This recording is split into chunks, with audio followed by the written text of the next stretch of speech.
ভূমিকম্প পরবর্তী পরিস্থিতি মোকাবিলায় ঢাকায় ১ লাখ স্বেচ্ছাসেবক প্রস্তুতের নির্দেশ প্রধানমন্ত্রীর। আইন শৃঙ্খলা পরিস্থিতির দৃশ্যমান উন্নতি হয়েছে স্বরাষ্ট্রমন্ত্রী। নারী নির্যাতন বন্ধে মহিলা জামায়াতের ১০ দফা দাবি। আইনকানুনের চাইতে সমাজের স্বাভাবিক সভ্যতা ভব্যতা অনেক বেশি কার্যকরী ও সুদূর প্রসারী। খামেনির নিহতের ঘটনায় জামায়াত আমিরের শোক। ভূমিকম্প পরবর্তী জরুরি পরিস্থিতি মোকাবিলায় রাজধানী ঢাকায় ১ লাখ স্বেচ্ছাসেবক প্রস্তুত রাখার নির্দেশ দিয়েছেন প্রধানমন্ত্রী তারেক রহমান। একই সঙ্গে দুর্যোগকালীন আশ্রয়ের জন্য প্রাথমিকভাবে রাজধানীর খেলার মাঠ ও স্কুলগুলো চিহ্নিত করার নির্দেশনাও দেন তিনি। রবিবার ১ মার্চ সচিবালয়ে প্রধানমন্ত্রীর সঙ্গে বৈঠক শেষে সাংবাদিকদের এ তথ্য জানান আসাদুল হাবিব দুলু দুর্যোগ ব্যবস্থাপনা ও ত্রাণমন্ত্রী। ত্রাণমন্ত্রী বলেন, ঢাকা একটি অত্যন্ত জনবহুল ও অপরিকল্পিত নগরী। বড় ধরনের ভূমিকম্প হলে এখানে উদ্ধার ও ত্রাণ কার্যক্রম পরিচালনা করা বড় চ্যালেঞ্জ হয়ে দাঁড়াবে। এ কারণেই দ্রুততম সময়ের মধ্যে ১ লাখ দক্ষ ও প্রশিক্ষিত স্বেচ্ছাসেবক প্রস্তুত রাখার নির্দেশ দিয়েছেন প্রধানমন্ত্রী, যাতে যেকোনো জরুরি পরিস্থিতিতে তারা তাৎক্ষণিক সাড়া দিতে পারেন।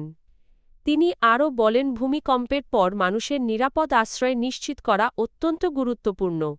সে লক্ষ্যে খোলামেলা জায়গা হিসেবে রাজধানীর বিভিন্ন খেলার মাঠ ও স্কুল প্রাথমিকভাবে চিহ্নিত করার নির্দেশনা দেওয়া হয়েছে, যাতে দুর্যোগের পরপরই ক্ষতিগ্রস্ত মানুষকে সেখানে সরিয়ে নেওয়া সম্ভব হয়। বর্তমান সরকার দায়িত্ব গ্রহণের পর মাত্র ১৩ দিনের মধ্যেই আইনশৃঙ্খলা পরিস্থিতিতে দৃশ্যমান উন্নতি হয়েছে বলে জানিয়েছেন স্বরাষ্ট্রমন্ত্রী সালাহ উদ্দিন আহমদ। তিনি বলেন, আইনশৃঙ্খলা পরিস্থিতি আগের চেয়ে ভালো এবং আরও উন্নতির জন্য সরকার কাজ করে যাচ্ছে। রবিবার দুপুরে স্বরাষ্ট্র মন্ত্রণালয় সাংবাদিকদের সঙ্গে আলাপকালে এসব কথা বলেন তিনি। দেশের সার্বিক আইনশৃঙ্খলা পরিস্থিতি প্রসঙ্গে স্বরাষ্ট্রমন্ত্রী বলেন, সারা দেশে চাঁদাবাজ ও সন্ত্রাসীদের চিহ্নিত করা হয়েছে এবং তাদের বিরুদ্ধে দ্রুত আইনানুগ ব্যবস্থা নেওয়া হবে। তিনি আরও জানান, সীমান্ত নিরাপত্তা, ব্যবসা বাণিজ্য সহ বিভিন্ন দ্বিপক্ষীয় ইস্যুতে বাংলাদেশে নিযুক্ত হাইকমিশনারের সঙ্গে আলোচনা হয়েছে। সীমান্তে যাতে আর কোনো বাংলাদেশি নাগরিক হত্যা না হন সে বিষয়ে সংশ্লিষ্টদের স্পষ্ট বার্তা দেওয়া হয়েছে। সশস্ত্র বাহিনী কবে ব্যারাকে ফিরে যাবে এ প্রসঙ্গে তিনি বলেন, আইন শৃঙ্খলা পরিস্থিতি বিবেচনা করে সরকারের উচ্চ পর্যায়ে এ বিষয়ে সিদ্ধান্ত নেওয়া হবে। নারী ও শিশু নির্যাতন বন্ধের দাবিতে রাজধানীর জাতীয় প্রেস ক্লাবের সামনে মানববন্ধন করেছে জামায়াতে ইসলামীর মহিলা বিভাগ। শনিবার আয়োজিত এ কর্মসূচি থেকে সংগঠনটি অভিযোগ করে সরকারি দলের কর্মীদের দ্বারা নারী ও শিশু নির্যাতনের ঘটনা ঘটছে এবং সরকার নাগরিকদের নিরাপত্তা দিতে ব্যর্থ হয়েছে। মানববন্ধন থেকে ধর্ষণ ও নিপীড়নের দৃষ্টান্তমূলক বিচার, সরকারকে দায়িত্ব পালনের সক্রিয় হওয়া, দ্রুত গ্রেপ্তার, রাজনৈতিক পরিচয়ে নিপীড়ন বন্ধ, বিচারহীনতার সংস্কৃতি রোধে দ্রুত বিচার ট্রাইব্যুনালে মামলা, প্রশাসনের কার্যকর ভূমিকা এবং ব্যর্থ কর্মকর্তাদের জবাবদিহি সহ ১০ দফা দাবি জানানো হয়।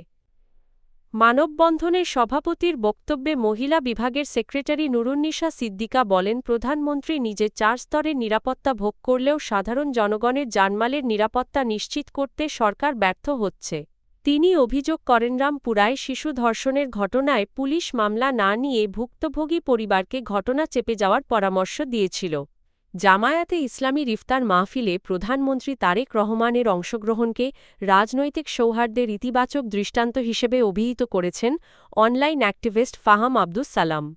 এক প্রতিক্রিয়ায় তিনি বলেন, বিরোধী দল জামায়াতে ইসলামী প্রধানমন্ত্রীকে আমন্ত্রণ জানিয়েছে, এটি রাজনৈতিক সভ্যতার পরিচয়।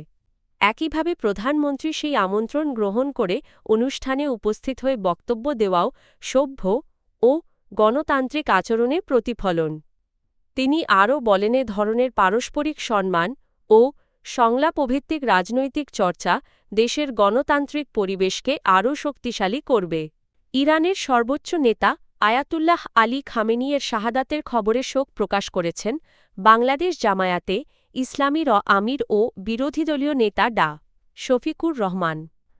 রোববার ১ মার্চ সকালে নিজের ভেরিফাইড ফেসবুক পেজে দেওয়া এক পোস্টে তিনি শোকবার্তা জানান।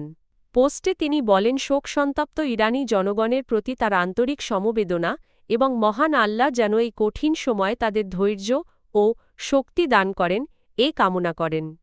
ডা. শফিকুর রহমান আরও বলেন মধ্যপ্রাচ্যের বর্তমান অস্থিরতা ইতোমধ্যেই আঞ্চলিক স্থিতিশীলতাকে চরম ঝুঁকির মুখে ফেলেছে। পরিস্থিতি যদি আরও সামরিক উত্তেজনার দিকে গড়ায় তবে তা শুধু একটি দেশের নয় পুরো অঞ্চলের জন্য ভয়াবহ পরিণতি ডেকে আনতে পারে।